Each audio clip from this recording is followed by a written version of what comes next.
The first key concept in terms of yoga psychology, and I'd also like to point that in terms of Buddhist psychology or philosophy, is the concept of Duhkha, which is the concept of suffering. Suffering is a heavy word, so although normally this Sanskrit Pali word Dukkha is translated as suffering, I would prefer to say the concept of unsatisfaction. For both the yoga tradition and the Buddhist tradition, there is an inherited tendency or an internal, as almost as if it's part of the mind, tendency to become unsatisfied. In that sense, we can include things related to body difficulties, so body pain. So there's always a tendency, for example, for the body to leave us behind. We age, we get sick, and even if you think in terms of health or health development, a lot of time what we're really trying to do is avoid getting sick. But there's this tendency of the body, because of the passage of time, of aging, to break down. That's a natural, something that we inherited by being born. And you can also think in terms of this unsatisfaction in the mind itself, in the realm of thoughts, in the realms of feelings, in the realm of emotions. The picture here is that there's a tendency for the mind to become satisfied for some time, but sooner or later, for the object of desire, then to just shift to somewhere else. It's like a little bit of a race that never ends. You have an objective and you're moving towards it, and if you get it, although there is that illusion that once I get that circumstance, when I get that objective, once I get that scenario to be ready and stable, then everything will be solved and I won't experience this dukkha, this unsatisfaction anymore. But actually what happens is once you hit the mark, then the goalpost is just moved a little bit beyond to a different place. Or you may not reach that goal that you initially set, and then you might have to set another goal, or you get sad because you didn't get it, and so on and so forth. So you see this concept of suffering is really in Buddhism, the classic Buddha, Gautama Siddhartha, Gautama the Buddha, he was his first teaching, was his first public teaching after enlightenment was the reality of suffering, this reality of dukkha, of unsatisfaction. And again, in the yoga psychology, we also see as the fuel, as the engine for the reason to explore the mind. The perception here is that this dukkha, this suffering, is the one that one day or another it will make us inquire into how to change it, how to shift this dukkha. Is it possible to get away from this suffering? Is it possible to change my relationship to this suffering? And both those traditions, the yoga and the Buddhist ones, they say that yes, it is possible to change not the existence of suffering, it's a given, it's in nature, like as I mentioned, it's inherited, but we can change the way we relate to it. Going a little bit deeper into why we experience this dissatisfaction, this constant tendency to be unsatisfied, and then the mind keeps on moving towards future, keeps on moving towards past, so this unsatisfaction prevents us from having a deep, full experience of the present circumstance. There's always this wanting of the mind to create some other scenario which is not the present one. Going deeper into that, the yoga psychology established that there are 5 aspects or 5 underlying conditions of this suffering. The number 1 is not knowing. So according to this tradition, we are born and there is this deep undercurrent of doubt. What is this world for? What is this life for? Is human life special or not? Is there a meaning in life or not? This kind of the deep philosophical questions that we have always had, and up to this day we still try to answer, so far without a very clear-cut answer, at least for everyone in all cultures. But we have this sense of doubt. We don't know. So this not knowing causes a lot of anxiety. It causes a lot of despair. It causes a lot of fear. This feeling of not knowing exactly what is true and what is not. So that's number 1, the doubt because of not knowing. Number two cause of this suffering is the attachment to personality, or what would be maybe in a more modern psychology context, the idea of ego. In the yoga perspective, is this, especially the excessive attachment to past, to how we see ourselves as a formed individual based on past experiences. So we see, on a very general way, we attach our sense of self, our sense of who I am with the body, primarily, and then with the mind. And we talk about the mind, and especially in terms of this personality, in terms of my name, my history, what have I done to be here, my profession. So this kind of identity card kind of notes in terms of the mind. The perspective of yoga is that on a long analysis, if you look into the body, it can't really be a good source of a self because it's always shifting. It's not permanent. If you get a picture of yourself every 5 years or so, you see how much it has nothing to do one picture with the other. You have changed a lot. So the body is kind of in this constant motion. So it's a bad place to rely on your sense of self because it's extremely inconstant. And as I mentioned prior, it has this tendency of, it has this naturality of aging and sickness. So it's a bad place to put all your bets as a self, as who I am. Then in terms of the mind, in terms of history, actually as you analyze the mind, the thought processes, the memories that you hold on to, these qualities of personality, they are also shifting. Your personality is such when you're 15 years old as an adolescent, then as a young adult it changes, as an older adult it changes, as a senior it changes.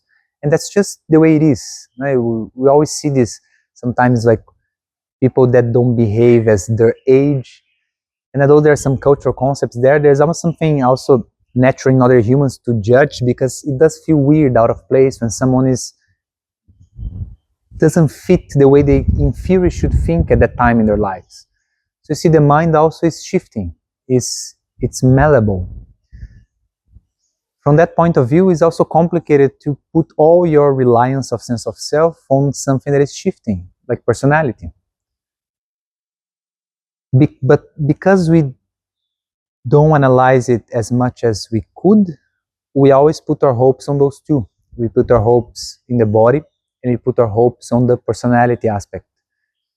And then eventually, as they change, they are bound to cause us to feel unsatisfied. The third aspect that creates dissatisfaction is attachment. Normally, people say maybe in Buddhism or yoga as desire, but having likes and dislikes is just normal. It's just natural. I imagine if you were to ask the Buddha, for example, would you prefer this or that? If it's something that is important, he'll take a decision. So he will also show likes and dislikes.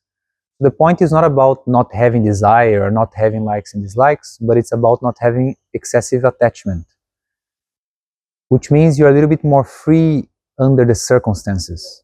You might have likes or dislikes, but a lot of times things play out of expectation. And then is to have that freedom or that conscious capacity of being more free from too much controlling tendencies of wanting things the way you want or believe that you want. On that sense is related to the fourth point. We have attachment, and we also have the idea of aversion. It's like two faces of the same coin, attachment and aversion. So the attachment one is the one, okay, this is how things should be and how I want them to keep being, or how I want them to happen. And then the aversion one is, these I want things not to be. This is the things that I would like to be destroyed or eliminated or to disappear from the face of the earth. They're kind of a play of two sides. And a lot of times actually in life, they kind of change from one to the other. It's the classic love and hate relationship. We like something today as long as it kind of feeds into our expectations. It's aligned with our expectations. And then once that doesn't behave or doesn't provide what we are aiming at anymore, then we start to hate it, dislike it, wish that to disappear. You see, they are kind of two poles of the same structure. Now, again, it's not about not having likes and dislikes, but the excessive holding, grasping, clinging into an idea of how it should be. And as I mentioned before, in a long analysis, the mind itself, the ones that decides what you like and dislike, it's also not very permanent. So what you like nowadays, it will change. See, it's not a very fixed thing. Again, the idea of being more free, of being more malleable, not being stuck. And then the fifth one is normally related as the clinging to life or fear of death or just general fear. This one is related to our immortality project. We most of the time we act as if we are kind of immortals. You can see by the way the world is being corrupted nowadays, because we act as if it's okay, everything will just be here forever. And this lack of knowing of our finality, of our extremely temporary capacity of being alive, it makes us behave again also in ways that are sometimes just wasting time, in ways that are not very considerate. And also it's related to our fear, which comes into the sense of self-preservation, which causes maybe to act in very selfish ways. We might say, no, I know I'm going to die. I know this is temporary. We say that, but it's just saying, like a bar talk. We're just saying, but maybe you don't really feel it. So those five, according to the yoga tradition, are the ones that cause this unsatisfaction. It's the not knowing, the doubt. It's the selfishness or the attachment to personality or the ego. Then excessive desire and attachment to expectations, aversion, things that you don't like, ways that I don't like things to be, and the fear of death. Those fives in conjunction, what they will do is, first they will promote selfish action, because they all those five are all operate in a way that causes fear, which then will move into the preservation aspect, and then also they cause thinking, expectation, attachment, and a controlling nature of how I should be, how things should be, how the world should be. So all that causes a lot of stress.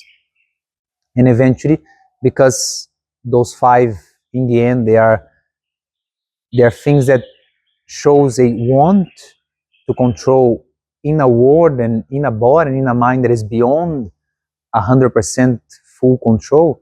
They are bound to cause us stress. They are bound to cause us suffering. In yoga tradition, they will be called the Kleshas, the impediments, the obstacles. Now that might look like a little bit of a bleak, bad situation, but the yoga and the Buddhist as a correlated tradition, they do provide solutions for it. From the yoga perspective, the best way to overturn those five elements that corrupt the perception is meditation. Why is ideally the process of one way of understanding the process of meditation is the clearing out of perception. So when you start with the pathway of meditation, you start by sensing the body, you start by perceiving the movements of the mind. So you see you're getting in touch with this changeable nature of this structure that I call myself. I start to feel how shifting sensations of the body are always happening. I start to feel how actually, although we enjoy the body, but the body has a tendency to always be with some level of discomfort. Just try sitting for 10, 15 minutes and you understand what I'm saying. There's always something that could be better in the body. It's almost like the body is always struggling, again, not to be healthy. The body is always struggling not to get sick. So that in itself is a stress.